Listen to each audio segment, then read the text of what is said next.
The course is fairly modular in some ways, in that we start off with an overview of the industry, which shows us why the industry is organised in the way that it is, how it's grown, how the funds are structured, and who does what, as well as the supporting roles of people like prime brokers, administrators. And then we move on to an in-depth view of the individual strategies. So we split it into 10 major strategies, and for each strategy we look at not exactly the trades that the hedge funds are following, but we do put in some examples there of the types of trades that have been done in the past.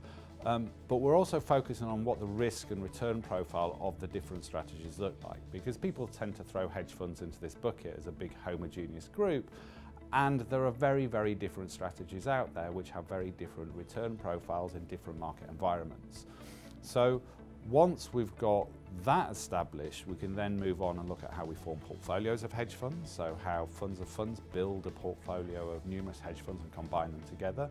And also, how do we combine hedge funds with traditional investments, and what effect does that have?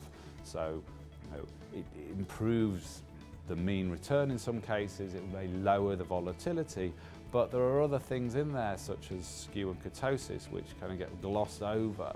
So there are positives and negatives that we try to point out, the balanced view of the adding of alternatives into a traditional portfolio. And once we've got through all of that, we wrap up with some case studies where we look at the due diligence process and what can go wrong. I think it's probably a good way for people to learn is to look at the disastrous cases, and fortunately there are few, and most of those have got books written about them. So if we think there are almost 10,000 hedge funds out there, we're going to talk about 4 or 5 of them that have failed, why they've failed, and whether that could have been spotted in advance. So if somebody's allocating money to hedge funds, they know the correct due diligence questions to answer. I certainly think you need some background in finance to take this course. Even if it's the language, for one, would be confusing if you had no finance knowledge at all. In terms of technical knowledge, for everything that we cover, it will be explained in fairly great detail. So if people understand the products that are used in financial markets, that would probably be enough.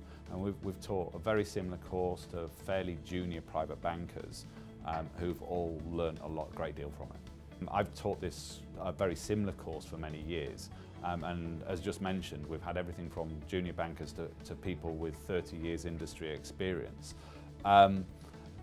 Often they both walk away learning different things. So people walk in with pre-defined ideas about how risky hedge funds are.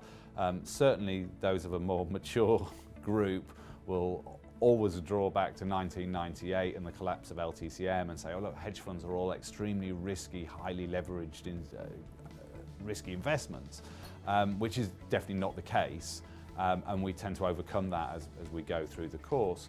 And for the more junior people, we're opening their eyes to an area that they haven't looked at yet. There's not assessed group work that goes on, but we do end up debating quite a lot because there's a lot of grey areas in the hedge fund world. I mean, it's certainly not black and white, so certainly healthy debate is encouraged. Certainly anybody who's involved in allocating money to alternative investments will have a much clearer understanding of the risks and potential rewards of investing in hedge funds. I don't want to sound negative because I think that there is space for this in any portfolio, but there are pitfalls. And what we want people to do is make an educated decision, and this course will provide them with a toolkit to do that.